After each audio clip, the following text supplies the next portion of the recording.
Hi, everyone.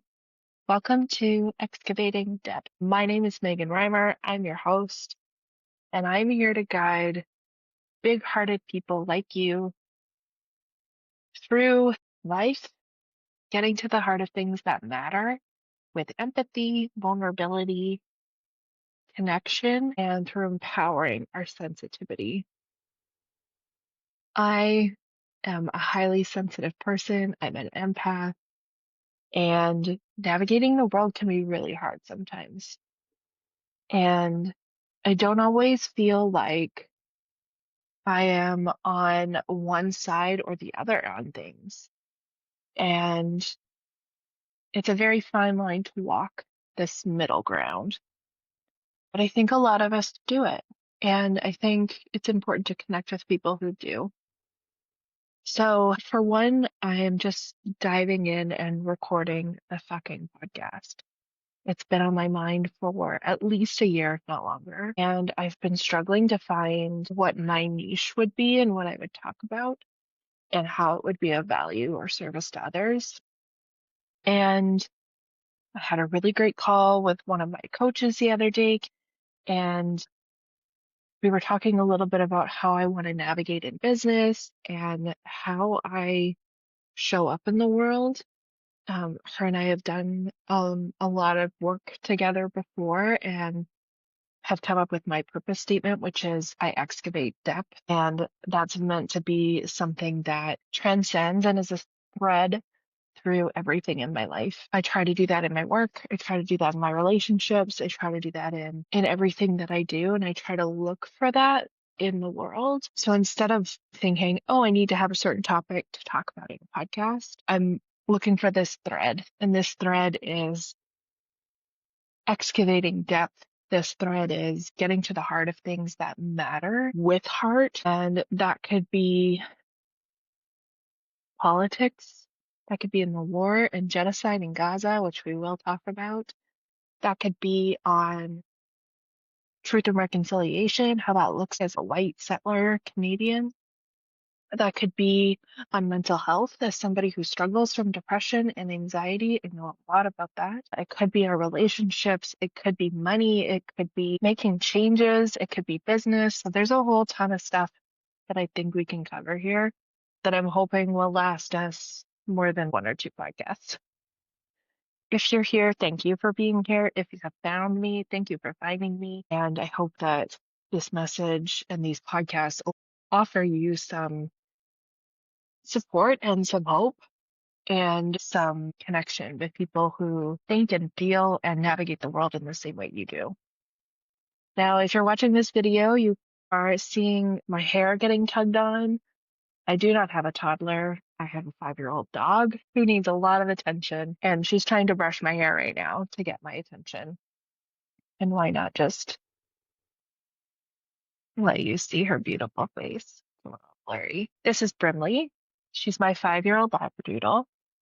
She is a very sensitive soul herself, and navigating the world with her is so much fun. And because she is sensitive and anxious and reactive, it causes me anxiety. It triggers my shit. And so navigating the world with her and reflecting on who she is and how she shows up in the world as it relates to who I am and how I show up in the world is really interesting. I'm not going to spend all of today talking about Brimley, but what I will say is that I really look at Brimley as my 5-year-old or 6-year-old self. And if you're familiar with self-development and shadow work and reparenting, then you know that reparenting is all about kind of connecting with your 5 or 6-year-old self and offering them the emotional, psychological safety and security that you did not feel yourself as a kid. And this is no shit on my parents. This is no shit on any parents.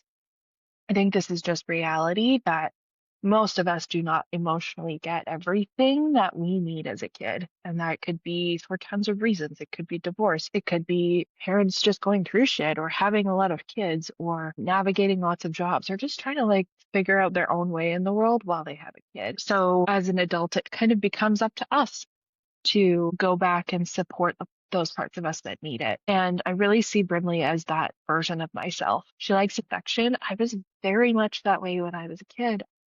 I loved affection. I loved giving hugs. I loved giving kisses. I loved saying I love you to my parents, to my family. And there wasn't always space for that. There wasn't always time for that. So I try to give her as much of it as I can because I see myself in her, as weird as that may seem. Um, so that's a little bit about me. I'm diving deep here. We're excavating already. Brimley is probably going to show up more. You'll probably hear her. She's kind of always by my side, my little sidekick in life. That makes life fun. I think she's brought me a lot of places and brought me to where I am in a way that I probably wouldn't have found otherwise. And I think it's really powerful. It's really powerful to have a little soulmate in this world. I have a lot of soulmates. I believe soulmates are more than just a romantic connection, and she is one of them. So that said, here we are. We're doing the thing. It's a little messy. It's October 10th today, 2025. There was just a really beautiful full moon on Monday on October 6th. I happened to capture it as it was rising, and it was stunning. Rising woman. They do an astrology report every time there's a full moon or other astrological events. And for not the first time in, say, the last week, they gave the message through this full moon that it's time to start before you're ready. I'm also starting a program next week. The program is literally called Start Before You're Ready. I'm also doing a 21-day money challenge right now, and so much of the messaging that they're transmitting to us during this challenge is to start things before you're ready. Start when they're messy. The culmination of all of that is leading to recording the fucking. I played around a little bit with how I was going to do this, what I wanted to call it, what the topics were going to be. I think back to a lot of podcasts that I have listened to, and I think the same thing rings true for so many of them is they didn't really know where they were going when they started. They were just in their car recording something, or they started because they just want to keep in touch with each other during COVID. And you never realize things are going to expand to the way that they do. And so I'm letting this be imperfect. I'm a Virgo. That's very hard for me to do. Very hard. I love plans. It's what I do in business. I help people plan things. I love sticking to a plan. I have no plan. And the reason I'm okay with going at this without a plan is actually what I want to talk about on this first podcast. It's very hard for me to not have a plan for something. If I'm going to run errands, I'll list all the things out that I have to do.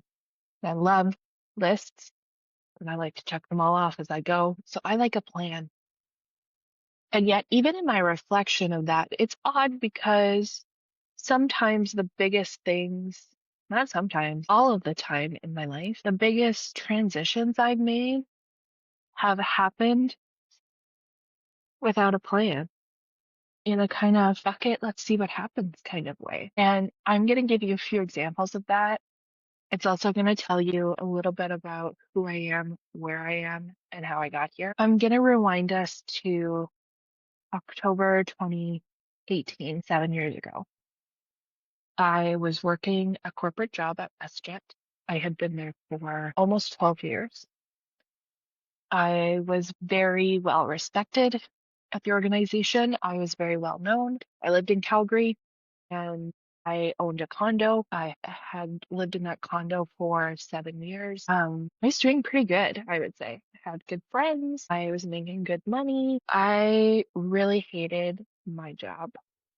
I was working as the uniform program manager. It was not a job I ever wanted to be in, but sort of put myself in because I created the role, and I was really feeling stuck and I needed something more. I needed to be doing more of what I loved to do, and that was communications and change management, and doing it in a way that felt more fruitful and successful. By this point, I had had numerous panic/anxiety attacks at work.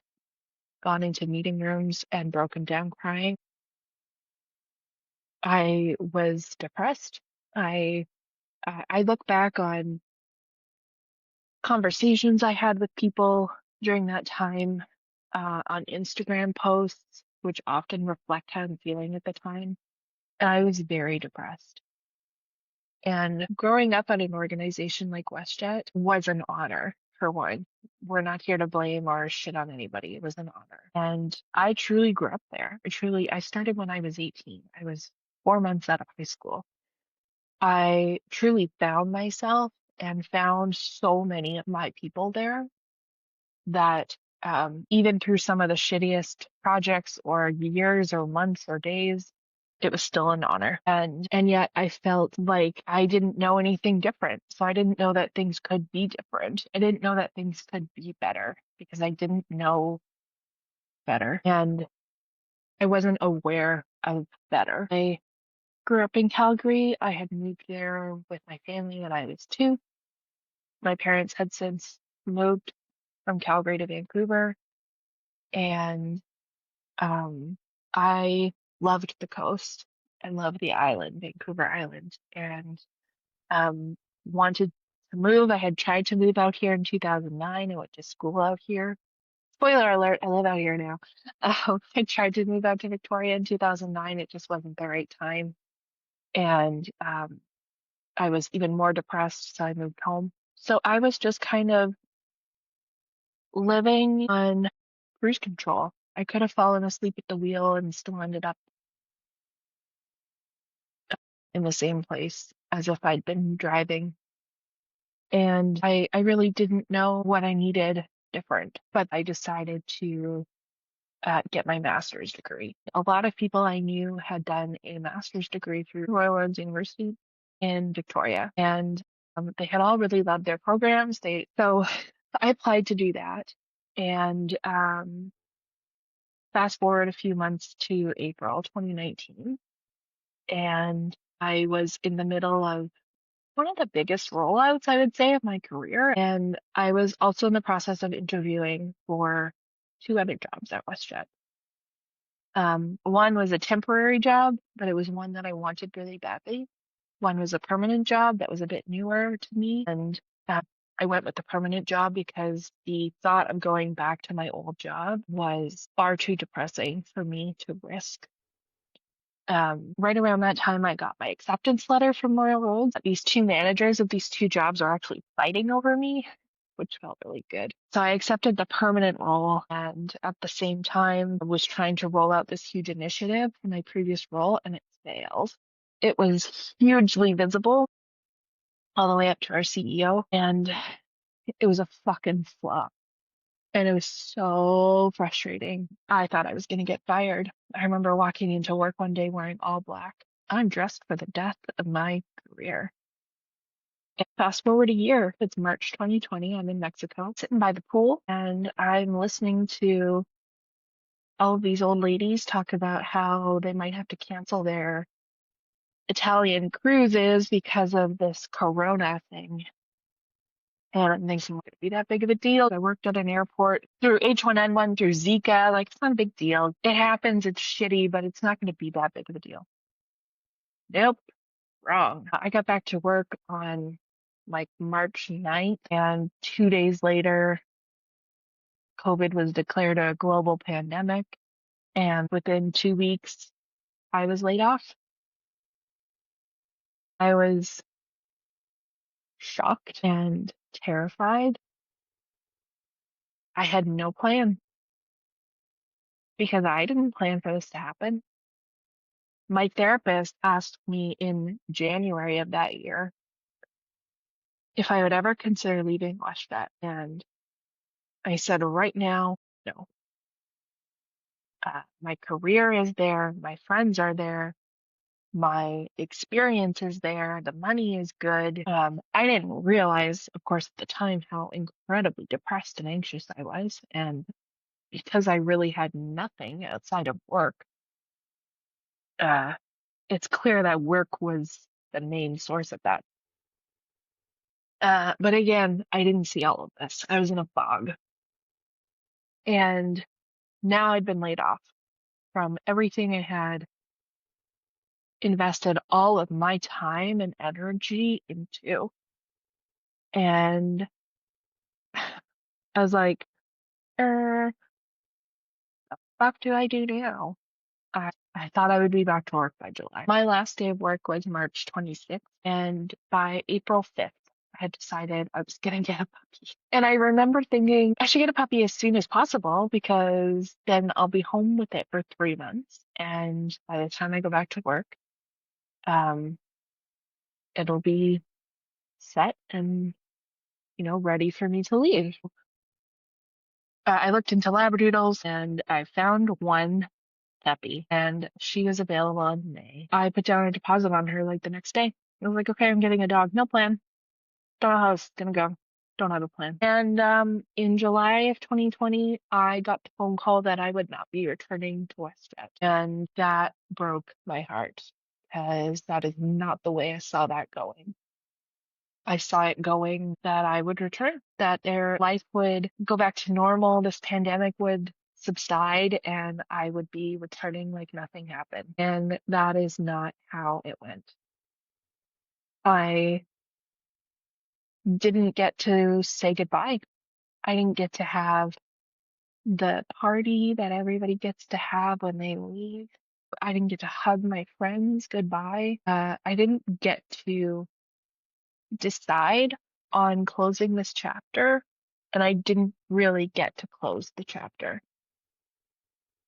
Certainly not on my own time or through my own decision making. That was devastating. And in September, I got a new job as a contractor doing what I had been doing for WestJet for twice the pay. I didn't really know what I was doing with that either. I didn't go into contracting with a plan. It just kind of showed up and I stepped into it because it was there and available and felt good. It felt aligned. And the trouble I was having was that the space I lived in was no longer aligned for me. And by April of 2021, there was actually a lot happening in our condo complex, including someone who hated Brimley and would do whatever they could to just irritate the shit out of her and me. And I suddenly felt not working for WestJet that I was no longer tied down. Working for WestJet tied me down in two ways. One, geographically, although it's different post-pandemic. Pre-pandemic, if you worked in a corporate head office job at WestJet, you had to live in Calgary. That's where the head office was. And remote work wasn't really a thing. So it kept me in that home geographically because I had to be able to get to the office. And it kept me in that home financially because I was making good money, but not enough money to buy a bigger home. And when those two barriers were removed, when those shackles were removed, I thought to myself, why am I still here? This geographical space and this condo actually is causing me a lot of fucking trauma. I lived in Northwest Calgary. My condo was on the top floor of our building and I faced east and I could see for miles. I had nothing in front of my windows. The problem, if you know Calgary, is that I actually faced the landing path for planes coming into the airport. And when I sat at my desk, or if I sat on my balcony, or if I looked out the windows of my bedroom, I could see planes landing and taking off from the airport. And, one out of every two of them were a WestJet plane. And believe it or not, that actually caused me so much. I could not heal from this wound because I was seeing fucking WestJet planes every time I looked up at a view I really loved to look at. It was beautiful. And I was seeing these fucking planes and I felt devastated and unchosen. I needed out of that space. put my condo on the market. It sold within like 3 or 4 days of being on the market. Why am I telling you this? Because I sold it in June of 2021 and possession was mid-July of 2021 and I had no plan. I had no idea what the fuck I was going to do. I didn't know where I was going to live and I felt so much freedom in that despite everything I know about myself, needing plans and structure and lists to be successful. I felt so much freedom. I was like, I can do anything I fucking want to. And I did. I took my dog and we went on road trips. We went and saw our family in Ontario. We went and spent 2 weeks in BC with my parents. We spent a week on Vancouver Island. And I just worked from wherever I was because I could work remotely. Life just opened up. And had I not been laid off, had I not felt this trauma connected to this space and felt these barriers connected to this job that I then felt free of, I would never have found this. I would never have found this. I said to people, I have a freedom now that I did not know I did not have before. I didn't even know that I was missing out on this freedom. I didn't even know. And now I was like, holy shit, the world is open to me in a way that it had not been before. And that was really terrifying. I really didn't know what to do with that because the world had never been that open to me.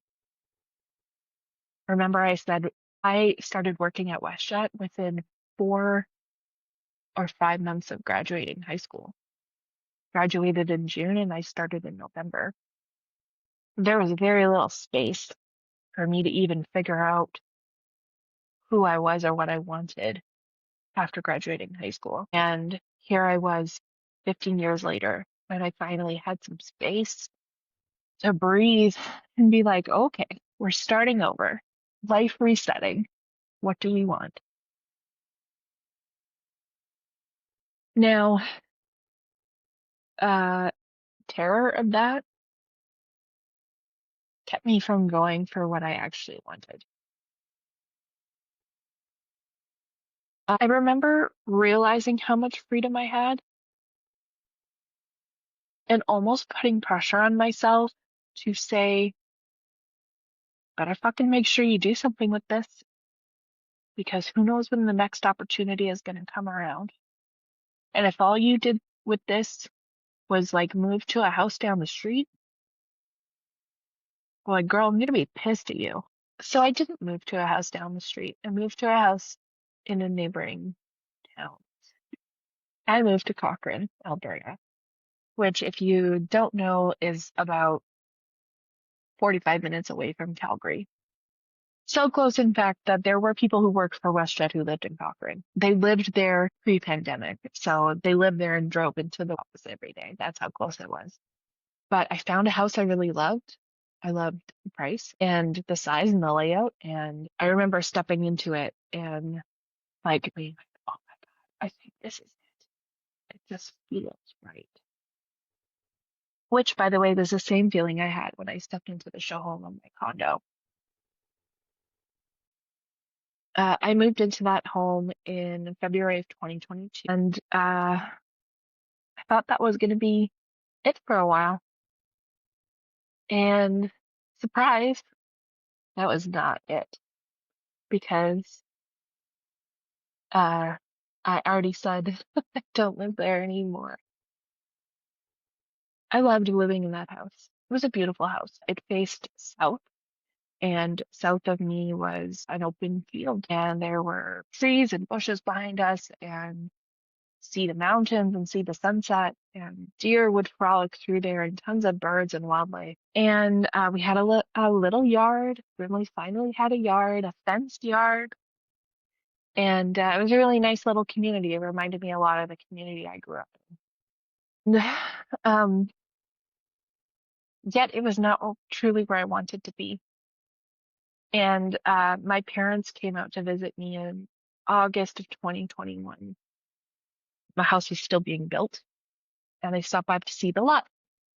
I remember my mom saying, like, this is really beautiful. This would be really nice. And I said, yeah, it's not BC, but it's nice. And she's like, you want to move to BC? And I said, well, yeah, that's the goal. And she said, if you want to live in BC, why did you buy a house in Cochrane? And I laughed it off awkwardly. What I was actually feeling inside was terror, terrified to leave. I felt moving to Cochrane is a big step, leaving Calgary, but I was still close enough that I could go and see all my friends and the people I loved. And I was terrified to leave that safety. Building a whole new community is terrifying. And I didn't think I was ready for that. I thought Cochrane is a good small step. It was a small step, but it was the biggest one I felt comfortable making at the time. Even though I knew I wanted more, and even though my soul knew it needed more, my soul knew it needed mountains and big, beautiful trees and the ocean. I knew already at that point that that was what I needed, but I couldn't make that leap. So fast forward to March 2023, and in this beautiful green space behind my house, they start cutting down trees because they're doing what I always knew they would do, and that was building a new community there. A community that was going to be like 5,000 people or something. It was going to be huge. And there would be houses and or condos backing right up to me. I always knew that would happen. I just thought it was happening in like 5 to 7 years. I didn't think it was happening in a year. I happened to be in Victoria. I was doing some work for Royal Roads, and I happened to be in Victoria. I was staying at a hotel surrounded by these beautiful cedar and fir trees and the mountains and nearby the ocean, all the things I love. And my neighbor sent me a video of a bulldozer on our fence line, bulldozing trees and bushes behind our house. And I was heartbroken. And I came home and suddenly felt like I was not home. Suddenly, this space that really felt comfortable and aligning for me didn't feel like home anymore. And there were other things that were happening, another dispute with a neighbor. Maybe it's me. Maybe I have a problem. I have a dispute with a neighbor here too. Maybe it's me. It just didn't feel at home anymore. And the difference about this situation was I felt fucking angry. And I do not get angry. I'm gonna explore that in another episode.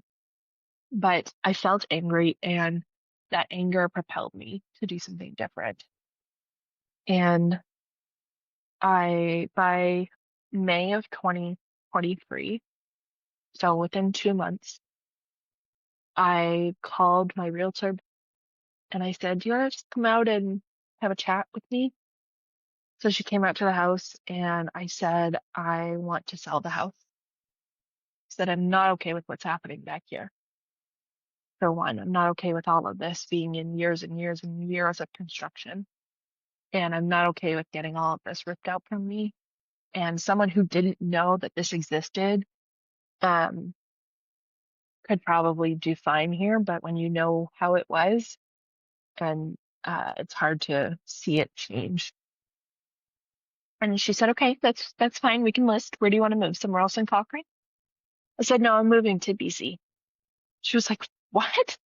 I said, yeah, like I'm fucking done. I'm done, you know, shortchanging myself, and I'm moving to BC. I'm moving to the island. She said, where? I said, I have no idea. Not a clue, but that's where I'm going.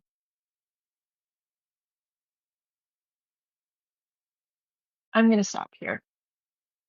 I hope you'll come back for the second episode where I tell you how I got to BC, because I think it's kind of a cool story.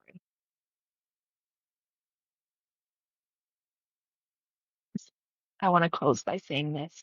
Getting to the heart of this, I'm just tuning into this now, this message that I've received through the work I've been doing, and the message that the moon gave me earlier this week is doing something before you're ready, doing something without a plan, seeing where it takes you. And that sometimes these leaps into the abyss give you the things you really never thought you could get or experience. That's what I think the heart of this is. Things don't always have to happen with a plan. And sometimes having no plan, as terrifying as it can feel, can actually feel so fucking freeing. It can feel so fucking freeing. And that's how this move to BC felt in so many elements. But I'm going to dive into that in the next episode. Thank you for being here. Thank you for listening. I hope this story has resonated with you, or you felt some point of connection, or some like, oh, yeah, me too. And I hope you'll come back and join me for episode 2. That's all for now.